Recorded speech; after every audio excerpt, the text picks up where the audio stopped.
I wouldn't even talk to him at the beginning. I could be like Oprah. I had the feedback that Oprah doesn't talk to her guests at all before they come on. Really? Maybe No. she doesn't want to have conversations that then people go, oh, well, we were just talking about this, and everybody feels left out. So I get it. Actual working rock star Todd Kerns wide awake in Vegas. Bless We him. have our fine man Tim Washer. We're not going to say where he's from. He's just out and about. Tim Washer, we've all seen at so many events. The funniest guy in the world. Yellow. Top 8 billion funniest guys in the world. Yellow. I don't get a yellow card for that. I'm being good. All right. And then oh, is that what he meant? It took me a second. Yeah. So I have to remind everybody we're sponsored by StreamYard. You can go to StreamYard.com. You can't. Go to cbrogan.me/StreamYard. Otherwise, I don't get any credit, bitches. cbrogan.me/. What Chris means to say is that you will save money if you want to try StreamYard if you use his link. And thank you for being so gracious.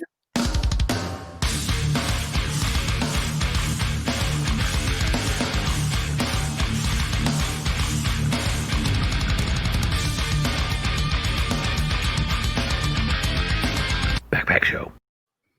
I want to do it today. I want to do. You don't get one. You don't get one. Your dad is disappointed in you getting a yellow card so early in the show. No, I didn't earn it yet. I haven't even said anything too offensive yet. No, it's very early still. This is the Backpack Show live with Chris Brogan and me. And we have 2 guests backstage. Tim Washer, Todd Kerns. I say we start with the rock star because he never gets to be the opening act. He's always the star. Yeah, he's always the headliner. I just made that commentary yesterday about the fact that one time ever in my life, I was at a music marketing experience and Steve Harvey introduced me onto the stage because he was the MC of the event. I said, this is really like finding a busker and having the Rolling Stones open for the busker. This is like the worst thing I've ever had happen in my life. Right? You want like Montel or something. Somebody that people will be like, I feel like I know him. A lesser host. No. Yeah. Steve Harvey. No. Oh my gosh. That's I wanted to clap for him. Anyway, we're bringing on Todd Kerns because we have to do that sort of thing. Yes. Senior Kerns, how are you? Guten Morgen, ladies and gentlemen. Guten Morgen. Wie geht's? Es geht sehr gut. You've exhausted my German. That's it. Sehr gut. Yeah.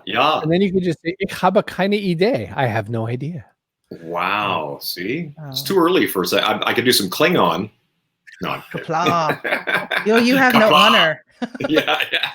Today is a good day to die. Like what day is it? Let's start there. Todd, by the way, it's funny that we were talking about the fact that we were talking to this actor the other day, and I had made a reference of you. Hey, it is Jack Vincent back from. We have all the returning people. Jack and Bob Collins are finally back in the fold.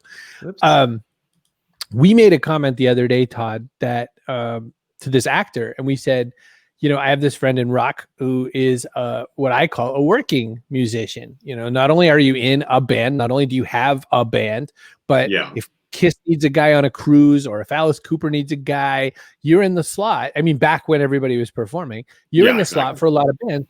But people don't think that one over, right? Like in their mind, there's only a few kinds of bands, like wedding bands, real rock bands, and they don't think about session people and they don't think about working people. Talk just a minute about that. Like what's your gig in the normal world when it works?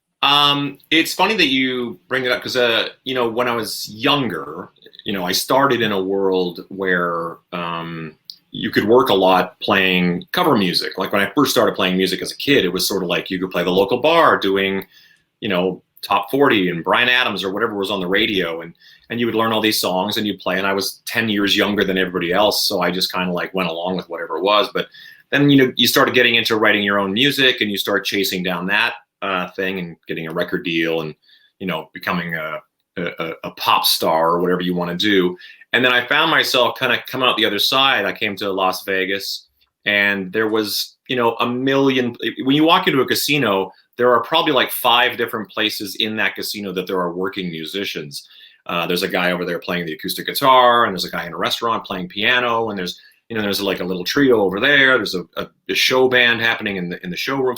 So I kind of like the idea, and I happen to be one of those people that was kind of like, hey, do you know Rebel Yell by Billy Idol? Yes, I do. For some reason, I just know it. It's up here since high school, and I just sort of fell into this world of just being a working musician, I suppose. And I kind of didn't really lose that idea that if I'm working, say, Thursday to Saturday doing something. There we go. That's a. I don't know how to make it quiet, but I was trying to do it without. When you share, you uncheck the share audio. Uncheck audio. That's in Hellfest in France last year. You just have to watch a few seconds of it. Yeah. Look at that crowd. Wow. Can you imagine being at your job and having that go on? That's Todd's butt right there.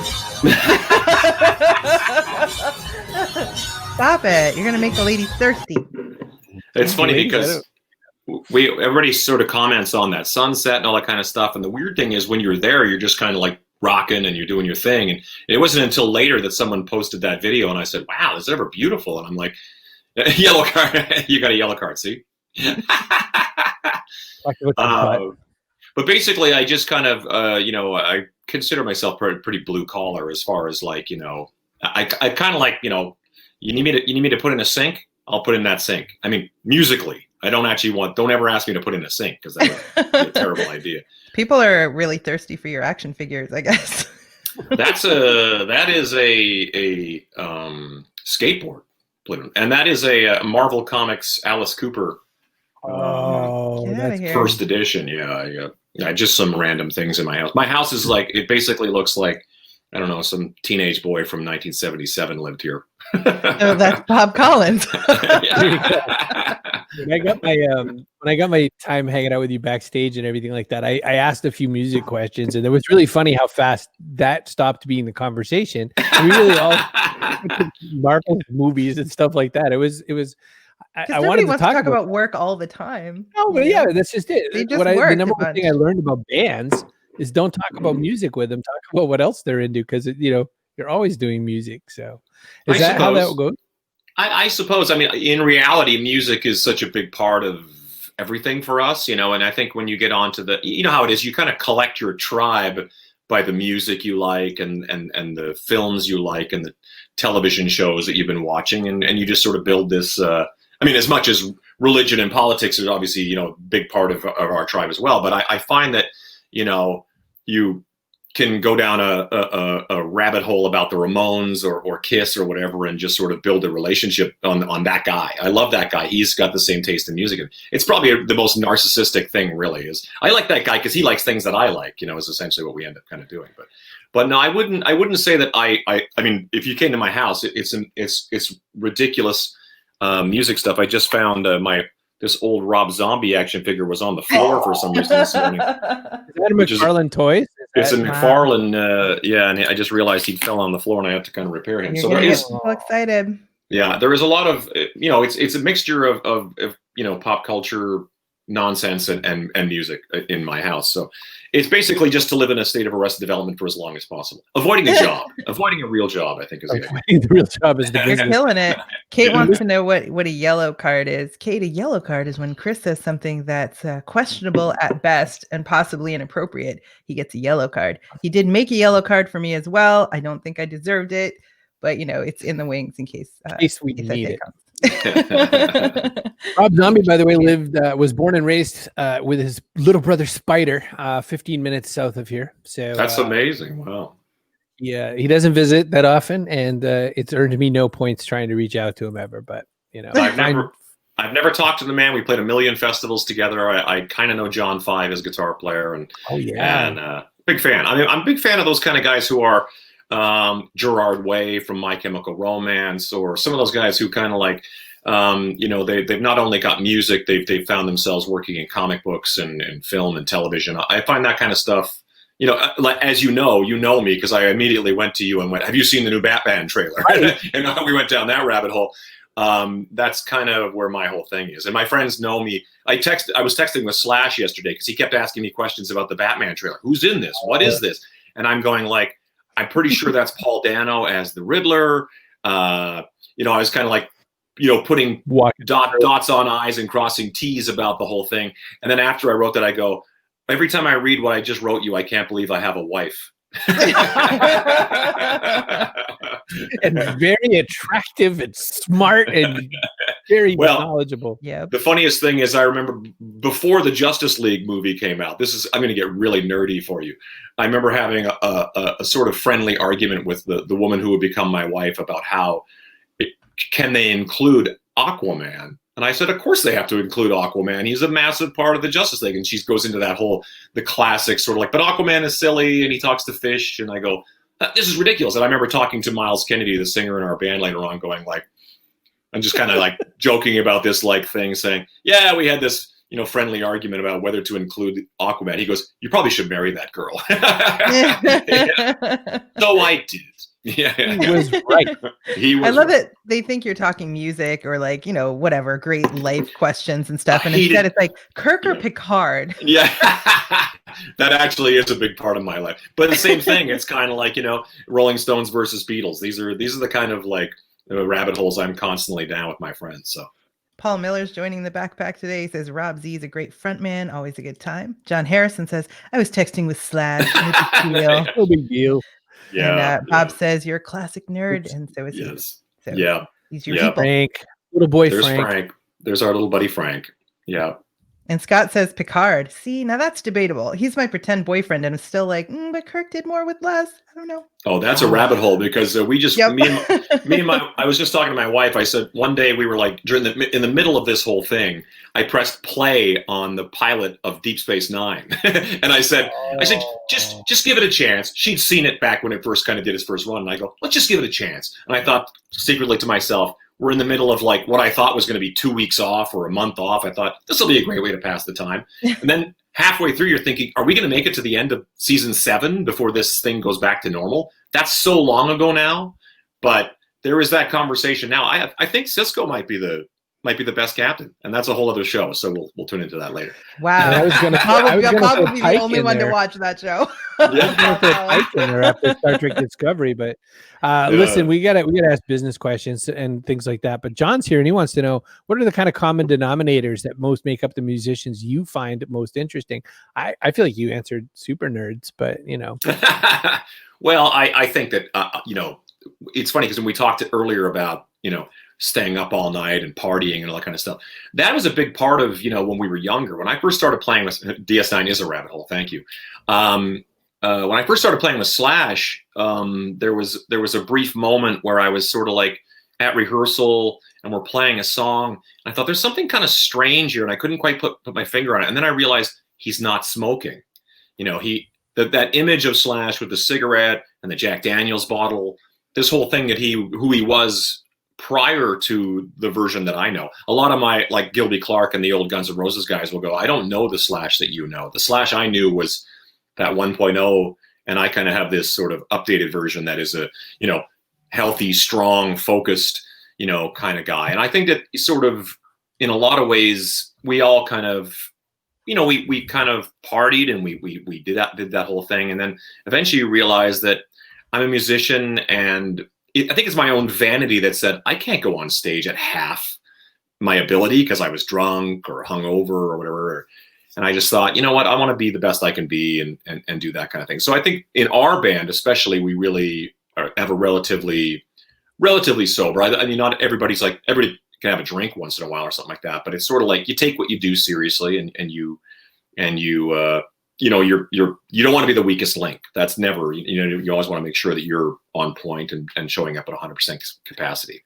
So, and you traded it in for coffee. You and the boys really talk a lot about important coffee places.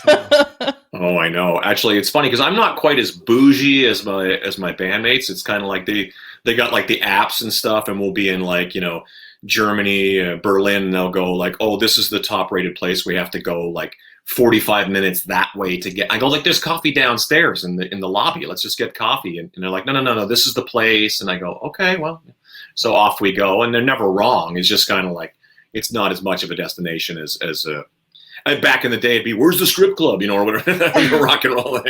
That's like, people think that you're you're different, that you're not people, but you're regular people. You just have an extraordinary job. One of my friends got to go backstage and meet Jeremy Irons at a Broadway show he was doing. Wow. And he wanted to know, did anyone know where there was a 24-hour bookstore? And she's not even from New York, and she just happened to know, and so they were instant friends. It's like that's what they're talking about. They're not like, tell me about the craft, Right? Constantly.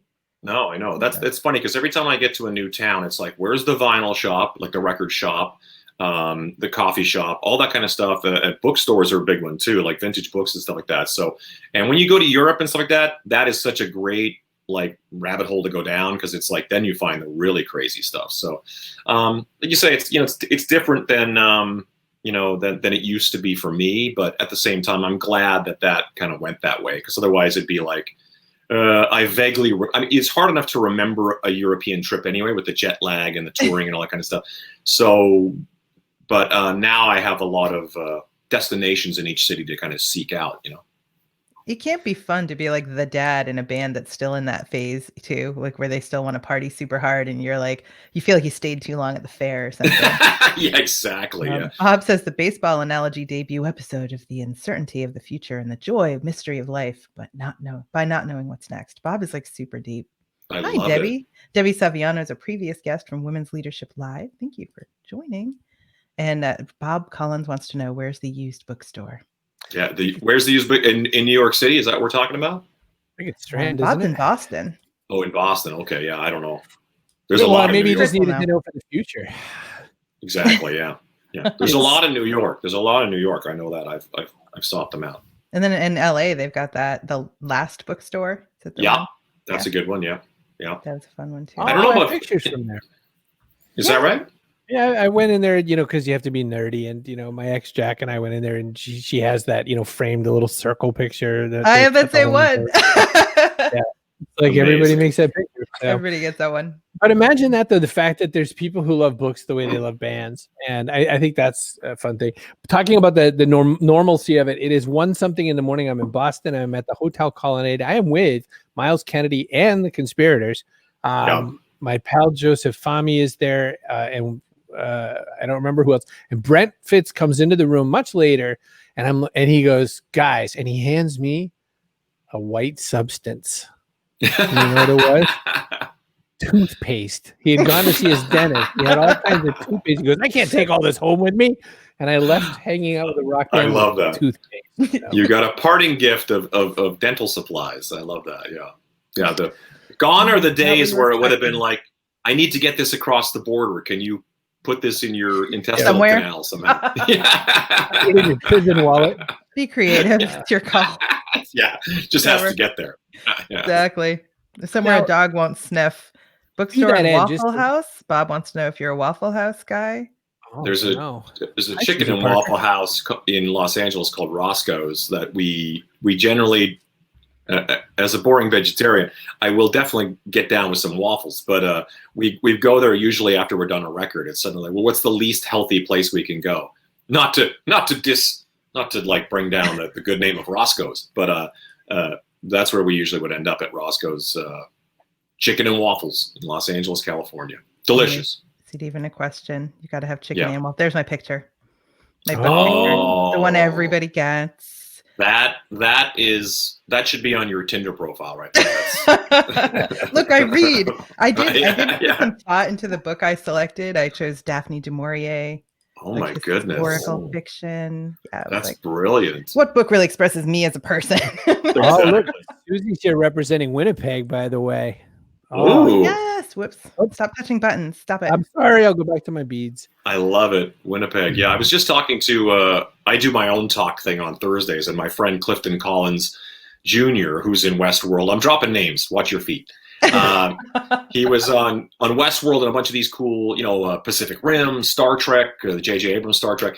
And he said he was shot the movie Capote, Philip Seymour Hoffman's Capote, in Winnipeg. And I go, oh God. And he goes, yeah, it was about 35 below. I go, why would they put you there in winter in Winnipeg? It's my God, coldest place on the planet. but God love it. I'm from Saskatchewan, the next province. That's where this Starbucks cup is from. I don't know if you can read that, but it's also freezing cold. When I first started podcasting, I have a weird non-accent sort of. My dad was Harvard. My mom was from Somerville in Boston, which is like from the town. So people said I sounded a little bit like I was from Saskatchewan. And I'm like, I don't know. Wow, that's a very specific accent. I don't really have an accent. Well, I do have an accent, but when I talk to my family, my wife always kind of looks at me like who are you? Who is this man? It just immediately comes out, and then it stays for like an hour, and then it kind of goes back to the whatever. And notes come out. I always think when you say Saskatchewan, I have to think of the Rheostatics song Saskatchewan, which is like such a deep late mid-90s kind of cut or something. I love that you know who the Rheostatics are. This is that's a rabbit hole too. Oh, we've only just begun. Danzig Gozer mashup shirt is incredible. Oh, thanks. I know that is the best. Yeah, that's brilliant. And I was thinking, I have a Rogue One shirt, but it's in the laundry, so I can't nerd out for Todd. Please do. Next time, I nerded out for Watcher. Tim Watcher and I are wearing essentially the same shirt. That's not my plan. Yeah, same underwear, which is really awkward, but I got to say, Oh, you got your Batman underwear on today? Yes, I do. Always. I'm wearing my brown pants. Always. The 2 seasons in Winnipeg, winter, and the 11th, of July. I like the 11th of July. Right.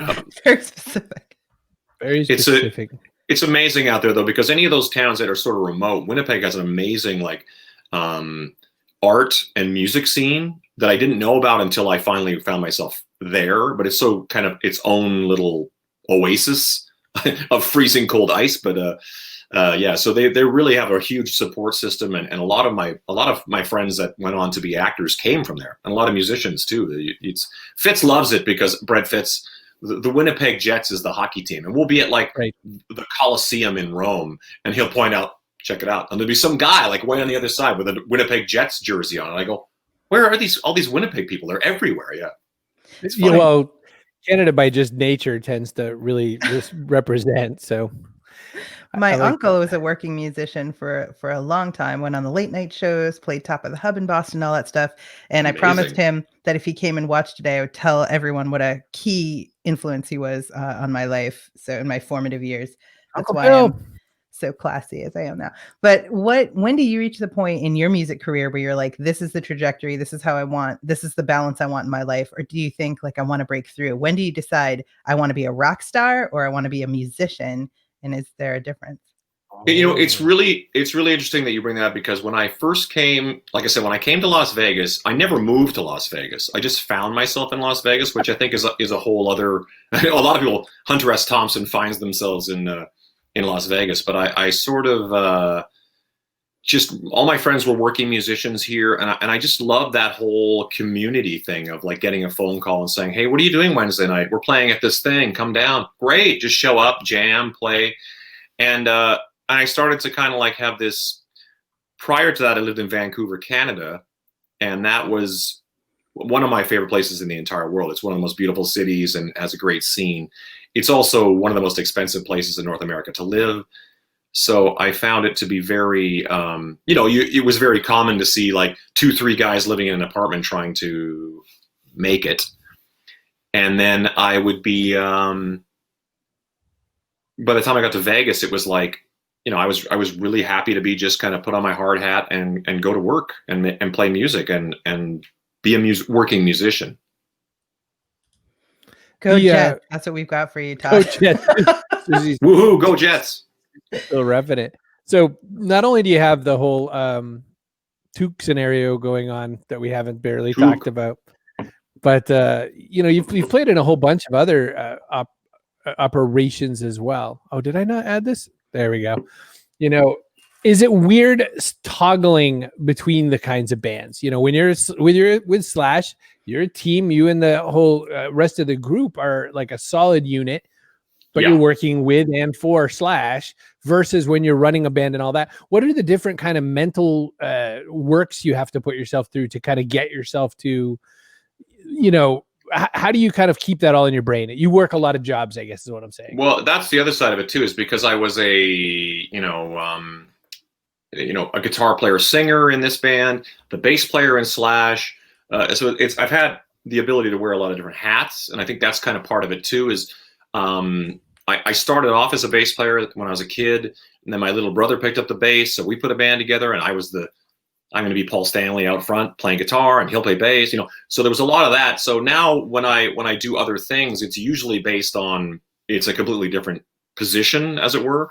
So with Slash, it's kind of like, when I joined Slash, Myles Kennedy, the singer, has always been the lead singer in Alter Bridge, his own band. So there's always been this sort of like give and go type thing. And then the Took one that you're showing now, Took, we put together with Brent Fitz, the drummer for Slash, plays bass in this thing in Took, and I'm playing guitar and singing rather than playing bass in Slash. And what we base that entire thing on is learning a bunch of Canadian cover songs that we grew up on and playing these charity events in places like Winnipeg. And we play April Wine and Loverboy, and the list goes on, just for fun. And then it's sort of, as you do, musicians sort of start coming up with music, and the guitar player plays with Shania Twain, and the drummer plays with this and that. And we just started to kind of write our own music. So it's been really fun for me. And that's kind of how I operate. I think I'm really, there are 365 days in the year. And I find that, each one of these kind of projects sort of, when the Slash thing fires up, it's sort of all encompassing. There is sort of like we're making a record, then we're going around the world a few times, and then you get spit out the other end of it. And you go, okay, well, now I'm going to go do this. I made an acoustic record that was predominantly my love of like those Johnny Cash records and that kind of stuff. And I always love the idea of, I'm going to take this guitar and jump on a Greyhound bus and ride across the country. And so I do that once in a while, and then I'll find myself in a rock band, and then I'll find myself playing. I have friends. The cool thing about Vegas is that there's like friends who have a Beatles tribute band, and great, I'll show up and bring my Paul McCartney bass, and we'll play Beatles songs. And I just like to be kind of busy. And like I say, there's 365 days of the year. So, once in a while it's nice to, I'm really, really talented at like making up a good reason to rewatch Lost or Game of Thrones. So it's kind of like, I almost have to kind of entertain the idea of like, well, I could sit here and rewatch this thing that I've seen 1,000 times, or I can go and write songs, or whatever. And that's been the interesting thing about this particular lockdown, is although there's not any gigs, I have people coming at me left and right, writing songs, recording this, doing a vocal for this, sending this off.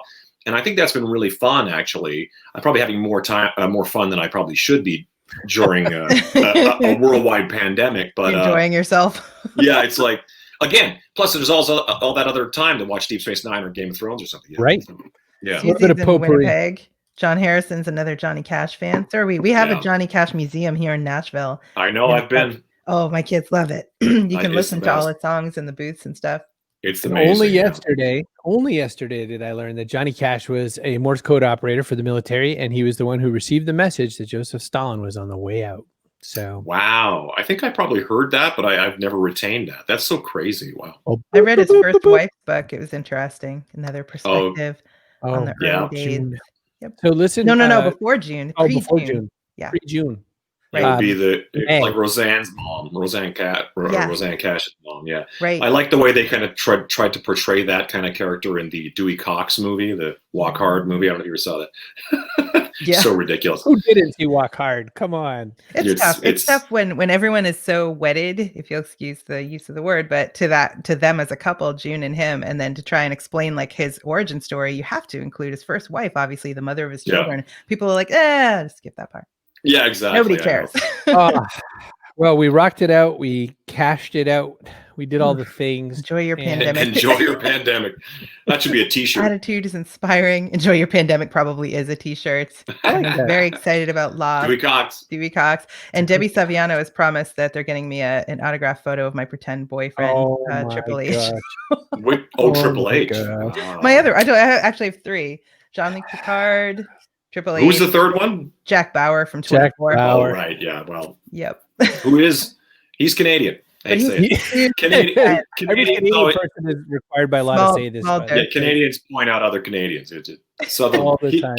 I think he's born in Canada. I'm not sure. We're going to claim him anyway. Okay. Probably that's legit. Did we point out that Susie is in Winnipeg? Todd, stick around if you can, and we'll bring you back for a little panel near the end, and I'm going to bring you backstage. Thank you so much for being on this morning. Todd Kerns You're watching the Backpack Show. You're not sure why, but you are. And when Todd was talking about his life and the things he jumps from one thing to one thing, and I'm thinking, you may ask yourself, how did I get here? Like, it must be weird some days. You know Like, how you end up being a working rocker is you find yourself doing all of the things. That is exactly the deal. So now my own personal rock star, very different kind of soul, but and a performer, an entertainer, every single bit. And like Todd's so humble and low key about it all. The lowest of keys. Yeah. Tim Washer. Hi, buddy. Hey, Chris. Hey, Hello. Carrie. So Thanks for having me on. I didn't know how funny you were when we first met. We first met at South by Southwest, and Ann Hanley and I were walking on this bridge in Austin. And all of a sudden, you were walking the other way. Oh. You turned around and started walking with us, and you didn't say a thing. And she didn't say anything. And I spent a full city block going, the hell? Like, this guy's just walking with us. Okay. Right. And it turns out you had arranged to meet somewhere on the bridge and whatever. But nobody tells me this. And so I spent the whole first, 10 minutes I knew you thinking you're some weird, creepy stalker. Well, most people still think that. So first impressions being what they are. Yeah, they stick. They stick. No. Your origin story is a lot different. You weren't playing in bands when you were 10 that I know of. But you did. I found you sort of almost at, one of the early peaks of your world. I mean, you still have so much more to get done, but I found you in this moment where you were able to bring comedy to corporate life, which is just not, it's usually done so poorly that I had written you off the moment I met you thinking, well, this is going to be this again. And I was deadly wrong because mandatory fun. Super fun, super good. But that couldn't have been how it started. Like, you couldn't have been 13 saying one day I will tell stand up at IBM. Not at all. Not at all. I was, it was like in 1998. I was up here in working in New York City, and I was going to a church in New York City. Oh, Carrie and we talked about this before on your podcast. But anyway, I was working as an analyst, as a marketing analyst, market research, working with high tech clients, but wasn't really feeling fulfilled. I was like, this is fun. I'm okay at it, but I don't know if that's really what I'm supposed to do. And I was going through this devotional guide during the season of Lent at my church. It was Fifth Avenue Presbyterian. And I read this quote by this theologian, Frederick Buechner, who says, the place God calls you to is the place where your deep gladness and the world's deep hunger meet. And I was like, oh. And then there were some questions. And it's like, hey, all of us have been given a special gift, a spiritual gift. And what is yours? And I thought it was humor. And then it said, on a scale of 1 to 10, how good of a steward are you being of this gift? And I thought, 0. I'm not doing anything with it. And Chris, that was at that moment, I felt this word. I didn't hear anything audible, but I felt this word, obligation. And I realized, as afraid as I was of going forward and trying to do humor, I didn't have a choice anymore. And it's amazing, man. I just started asking friends, what do you do? A buddy said, go to the Upright Citizen Brigade and take an improv class. So I go there. My instructor is Amy Poehler. This is 2 years before she gets on SNL. That's a Todd Kerns style name drop right there. Nicely done. Boom. My foot. Boom. That's right. And Billy Idol's there, and I'm playing Rebel Yell. So I made that up. Just tag on. So, of course, it wasn't a big deal because Amy, nobody knew, she was just an improviser at the time.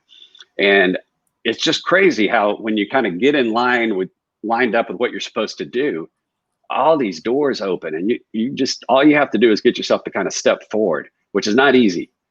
But when you do, these crazy doors open up,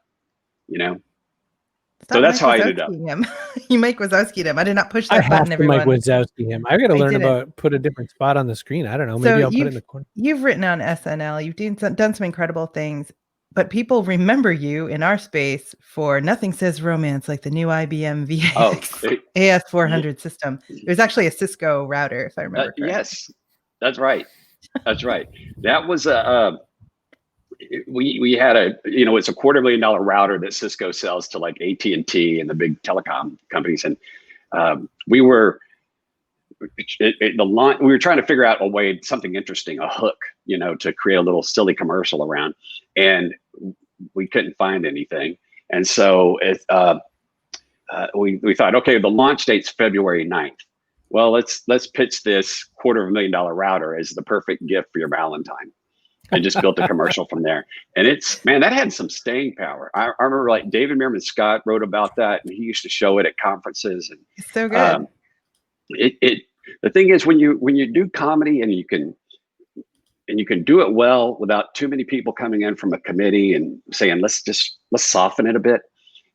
Man, it really stands out. Check it out. Let's check it out.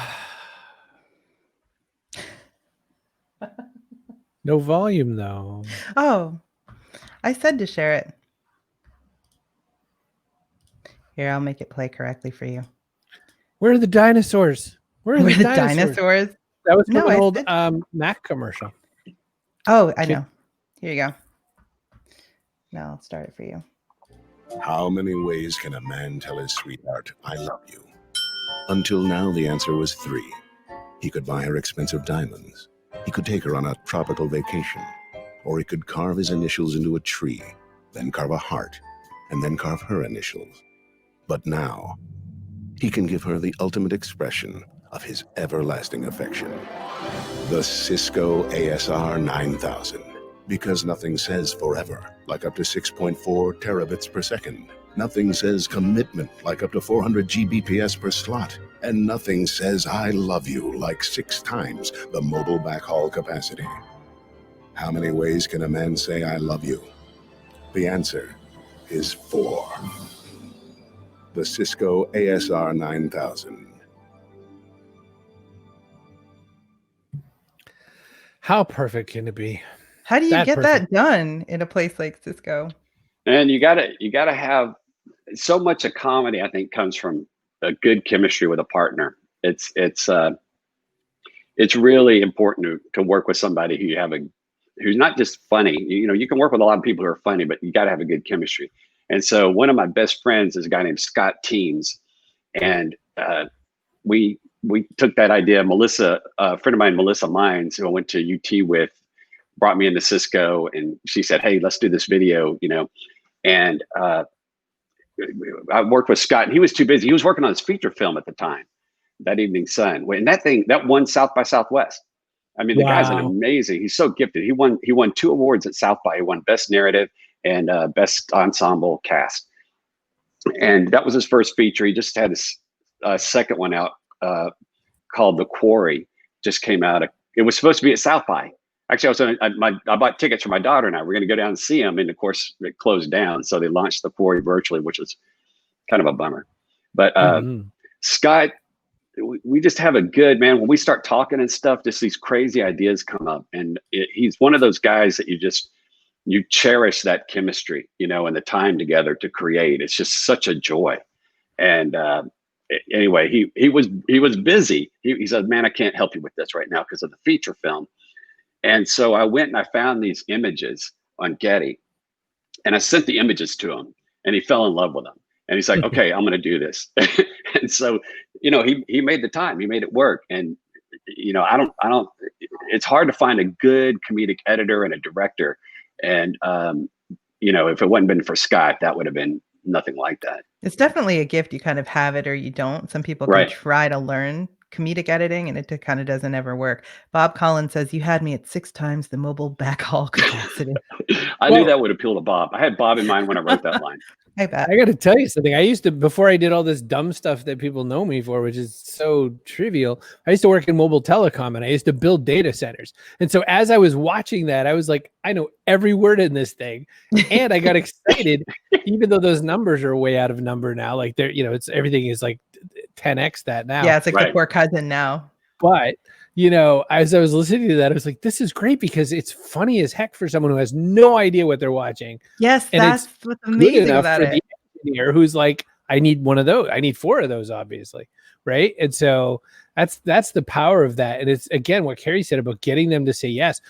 Also, I want to just throw a little yellow highlighter on the way you explained how you got that partnership going, was he said no. And you said, perfect. What about these? Yes. Yes. That's a move. Debbie says, you had me at the diamond ring. I don't know, 6 times the mobile backhaul capacity, Debbie. Could be both. Value yourself. Could be. Tim, one thing I never really realized until this very day, you have acted as a man of faith every time I've ever met you. You've acted as a good representation of the right kind of person to know. I didn't realize you were such a man of faith. Has that changed, altered, or otherwise been impacted by the last several months? Tell me a little bit about you. Oh, yeah. But actually more so, Chris, I got divorced about almost 5 years ago. And I totally withdrew from my faith. And I think it was just this feeling of, I know I've struggled for a while just feeling unworthy, not worthy, and so I really withdrew from my faith completely. And I stopped going to church. I couldn't pray. I mean, I wouldn't make myself pray. And about last April 2019, I got up one morning and I just had this feeling of like, okay, you should go to this other church, Walnut Hill. So I said, all right, fine.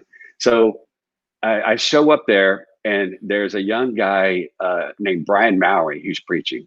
And man, this guy is one of the funniest people I know. I mean, it's like a Chris Rock show. I mean, he was killing it.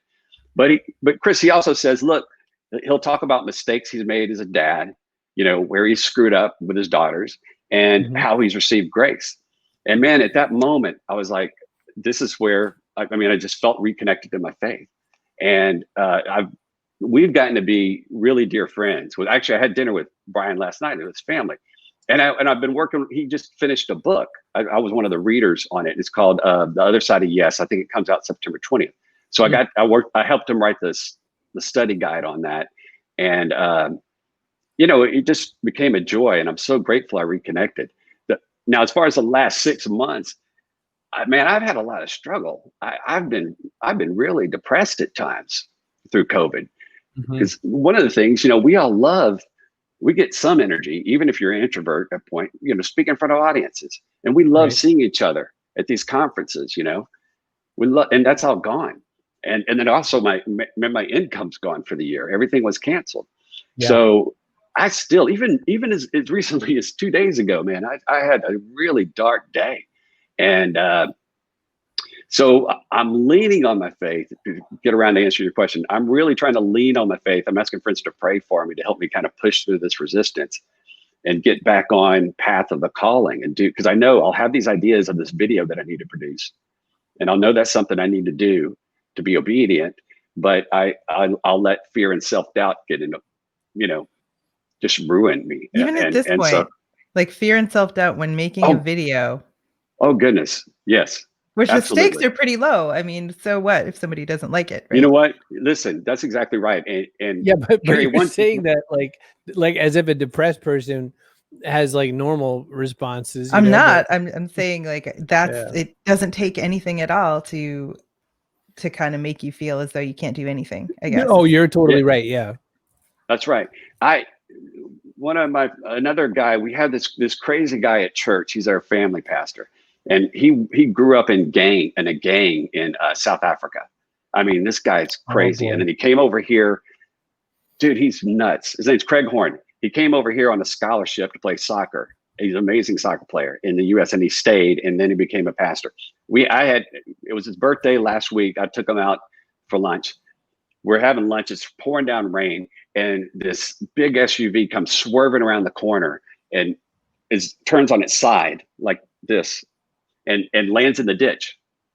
Wow. And before I can look up, Craig's already across the street, climbing up on the smoking car and pulling this young lady out, I mean, he's that kind of crazy guy. And when you're in a situation like that, where there's danger and everything, and you go through that with somebody, that's an incredibly bonding experience. And it helps you feel a little more encouraged of like, okay, that's a site.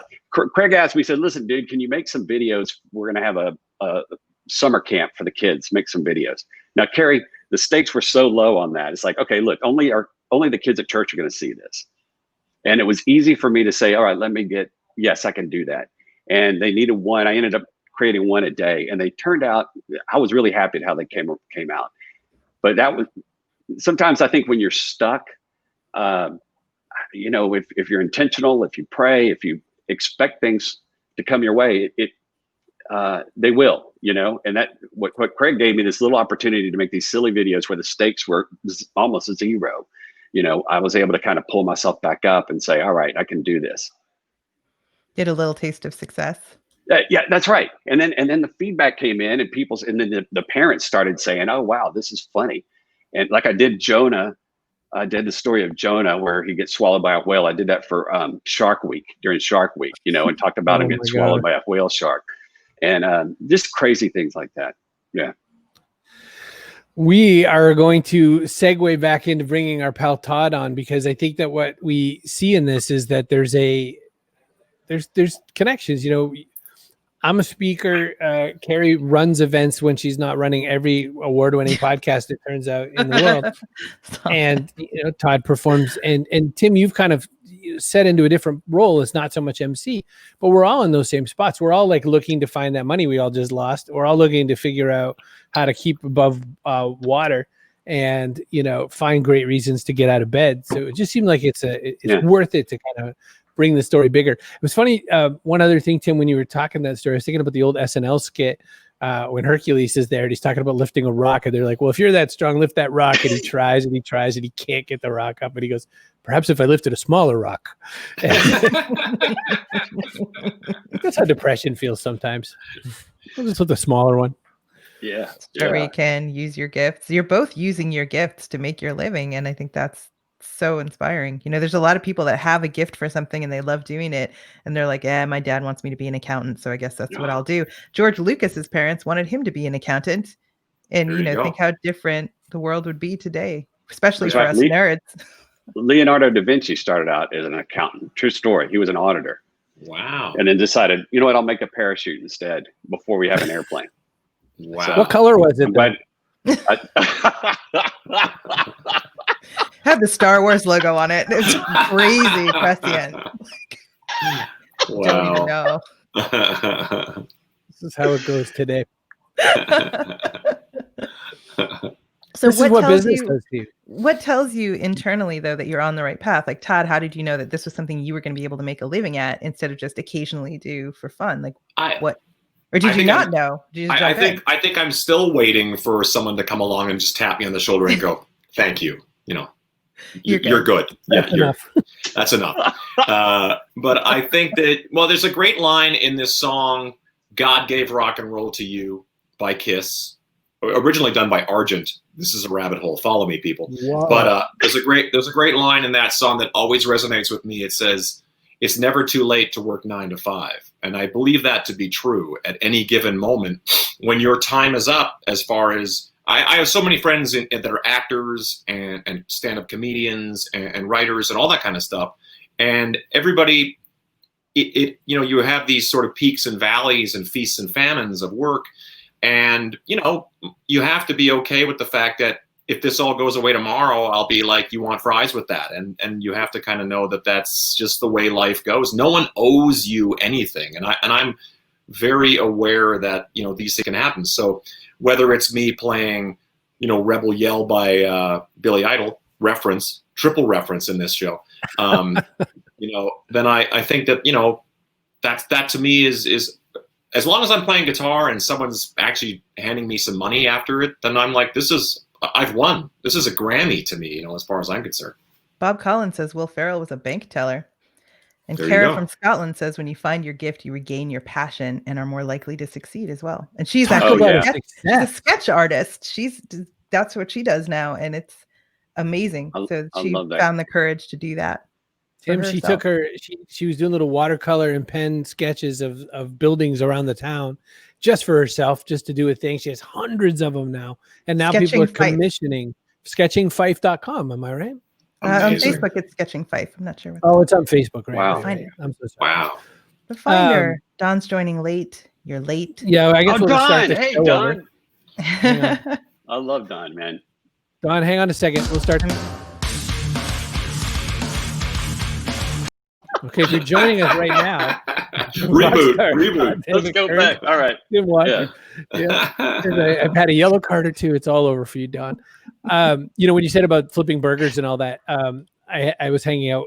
My name drop. I was hanging out with JJ French, Twisted Sister. Wow. And JJ was at this conference that I didn't expect him to be in. So you got to understand, like, you don't normally expect people that you rocked out to in the 80s just to turn a corner and he's just standing there. And he's massive. He's super tall. Yeah. I'm 6'2". Todd, you're 6'4"? Yeah, 6'4", yeah. 6'4" a bit. Yeah. Yeah. So JJ's like 6'3" or something, because I'm 6'2". And when I see another tall person, it's like, hello, over the little people. And I asked him, after I tried embarrassingly to quote like most of the song Under the Blade to him, where he stops me and he goes, dude. He goes, I play the guitar. I don't know anything that guy is singing. I don't know any of the words. That's so true. My instructor never knows the words. He'll like kind of fake sing along with it when he's trying to teach me a new thing. He doesn't know any of them. That's hilarious. So Kate's right with Watermelon in Chicago. And he plays it like 17 times a day. For so I asked him a question. I said, so do you ever just want to punch people in the mouth for playing I Want to Rock? He goes, would I rather do that or flip burgers? Is the song called Party Like a Burger Flipper? Is the song called Party Like a Line Cook? No, it's Party Like a Rock Star. He goes, I will play that song until no one pays me to play it anymore. And then maybe I'll still play it. But that's the funny thing about all this kind of stuff to me is it's like, when we're talking about accountants, I actually want to have like my accountants sign an 8x10 and put it on my wall, because I don't know what the hell he's doing, but I'm fascinated by that. The same as the guy who comes and fixes the pipe in the bathroom. I'm like, dude, wow, I need your 8x10, put it up on my wall, because I think that I can't do that. I have these other skills that are not, I can't apply them to real life. So when I see other people do something like flipping a great burger, that guy's a rock star. You know what I mean? Like that. I love that stuff. So you got to follow your gifts. When I was a lawyer, I would drop contracts and stuff and business, terms and stuff like that. And I would always think, man, they're doing some really cool stuff. Like they're creating cool stuff. And I'm here doing this contract. And it was like a real problem for me. I had to get back into doing more creative stuff. You got to follow those internal directions. Kara of Sketching Fife says her small things snowballed into more than she could imagine. And I think that's how it goes. That's awesome. You can't envision where you're going to end up. It doesn't That's right. It doesn't work that way. And I think that's part of what, Carrie, how you know you're following your gift is one way when you receive this confirmation, like more doors open. And then I think also too, when you experience joy when you're doing it, I think that's a good sign that you're following your gifts. Chris, doing the show with you brings me joy every day. You guys. Oh, Jason Fillmore. Jason Miller checking in. I bet he's got some really nice pictures of Todd. Rockstar Jason Miller. Yes. Amazing concert photographer, marketer. The Fillmore. Author. We were doing a tour with Aerosmith. I'm dropping names. Watch your feet. And Joey Kramer, the drummer, had a heart issue, so they canceled this show in San Francisco. And in the last minute, they were saying they were going to try and book a last minute show for us at the Fillmore. And I was like, that's never going to happen. It's like I got feet up. I'm like watching whatever I'm watching. Like that's never going to happen. And they made it happen. It was like, boom, the Fillmore, we're playing right now. Let's go. I was like, what? And I grab your stuff. Yeah. And the Fillmore is like one of those legendary spots. You're like, wow, that was a great night. That was a really special night. Oh, Kara was saying she used to. Was that Kara's work? Yeah. Look at this. Wow. Those are beautiful. Oh my gosh. Wow. Yeah. Look at that. And now they come hauling around asking her, could you please do it? She goes, sure, for some money. And now she can actually do her job, So I thought that was pretty big. That was big. Wow. That's impressive. I love those stories. So can you imagine? I've seen that so many times. Somebody that has just this amazing gift for something and it inspires joy in other people. And they're like, but I have to do this other thing for reasons. And it's heartbreaking. Doesn't it? It's so weird to me when I'm at a party or something like that, and some guy I know or some girl I know who's just a random person is a normal person and civilian, and then they'll sit down at a piano and suddenly I'll go, what the? Oh yeah, I took piano as a kid. I go, dude, it just blows my mind. It's like having this other Jedi skill that I didn't know that they had. Everybody has something, and I think it's just a matter of your passion, I suppose, to chase it down. Oh yeah, no question about it. And everybody has gifts that they can bring to bear on whatever job they're doing. So, be nice to everybody. Everybody. Yeah, kind of animals as well. Volumes you've never read. speaking about being kind, one of the things I find kind of interesting about the both of you, because we're always looking for what's the alchemy, and to me it's always apparent, but it's fun to see how it kind of blends and shows up in the show. You're both super nice people. Even when I try to say mean things to people, to Todd, sometimes he's like super nice back. Oh yeah, he was kind of different, that guy. I'm like, I don't like this guy playing with you guys. He won't dish with me. And Todd's like, well, he's very popular where he's from. There's not a mean sentence out there. That's Canadian. That's what that is. That's just yeah. Yeah. See, Carrie, you're Scottish, Carrie. You don't get to love that. You don't get to say that that's nice. It's nice that he's nice. But Scottish people are not. I mean, they are, but like, they're also very direct. Yeah, of course. Yeah. Which I appreciate. Okay, so we're at the end of the show, and there's this thing that we do here because the show's called the Backpack Show. Why is it called that, Chris? Because you're an idiot. Okay, good answer. So why am I here? I could have asked you that. You can answer that. What goes in your backpack is the question. It's a metaphorical backpack. Sometimes people put actual practical things in it. Really funny answer Monday. So the question is, what kind of things do people need to add to their backpack to make their life bigger, better, wonderful for the next 5 years, or smaller? Or what comes out of the backpack? I forget what someone took out of it. I think it was doubt. I think doubt came out of the backpack. Ego, right? Dang it. Sure. Those are oral nuts. So what do you think we need to put into that backpack? Let's start with Tim Washer. Tim. I'd put in encouragement. You got to have some things. And actually, I'm starting to put up new photos of friends, around the house. Just surround myself, just remind myself, hey, I actually have some friends and dear friends who encourage me. And I think that's what we need. I'm working on some projects now around encouragement to just remind people, because this is a time we've got to encourage ourselves. One thing I'd take out is shame, and shame just ruins us. My friend Carlos Hidalgo suggested a book called Lovable that I read. It's just amazing. So if you're struggling with shame, go check out the book Lovable. It's so good. That's what I would do. I like it. Encouragement goes in, shame comes out. I think it's big. Yes, sir. Todd, damn it. Kerns, what do you think we need to add into that backpack? Well, Tim's is so much more involved. Mine was just going to be like Ramon's first album. That's encouragement. But then you should take out the doubt and then put in that Ramon's first album. Yeah. I think that's actually, it's funny that in a way I say that, but metaphorically, I really feel like whatever makes you feel good and whatever makes you happy, I think is important. I remember the first time I found The Office, the English television show, I was having the worst day. I can't remember what it was. It was like the worst day possible. And I sat down on the couch one day and was just flicking around. I found that, and it was like, because it was in England, the series had already been out, so they kind of like just ran the whole thing. And I was just like, I always think it's really interesting when you surround yourself with the right people or the right music or the right, comedy or a good cup of coffee or whatever it is can just change your entire perspective and just it's like a whole turning of the page to the whole day is salvaged, as opposed to like, that was the worst day ever. But I just happened to be watching Ricky Gervais do his thing, and I was like, it just changed my day. And I always think about that. Like, it's so weird how that'll happen. And it happens to me every day where I'm like, something's annoying. And then you'll kind of like, oh, I love this In Excess song or whatever it is. And you turn it up and it just changes the whole pH level of the room. And I think it's important to do that, whatever that is for you. I think that, and that's Ramon's first album for me. Whenever it's kind of like, ugh, I hate having to do this long drive, press play. I'm having the best time of my life driving through this terrible traffic. It's just how it goes. For Don Stanley, it's the Backpack Show. He says, seriously, you need to work on having more fun doing it. Oh, Don calls it like he sees it, man. Oh, yeah. And he loves you. So he says he's got your 6. Thanks, bro. Watcher. You're on your own, Todd. Todd Kerns. Oh, I guess I have to end the show. All right, let me look for some things here. We have a person of the day kind of a situation. We explained that we have somebody that we think is the person of the day. I've been really thinking, who do I want to make the person of the day? But I think we have to go with our friend and former guest, Debbie Saviano, because she reminded us that Brad Pitt started out wearing a chicken suit for fast food.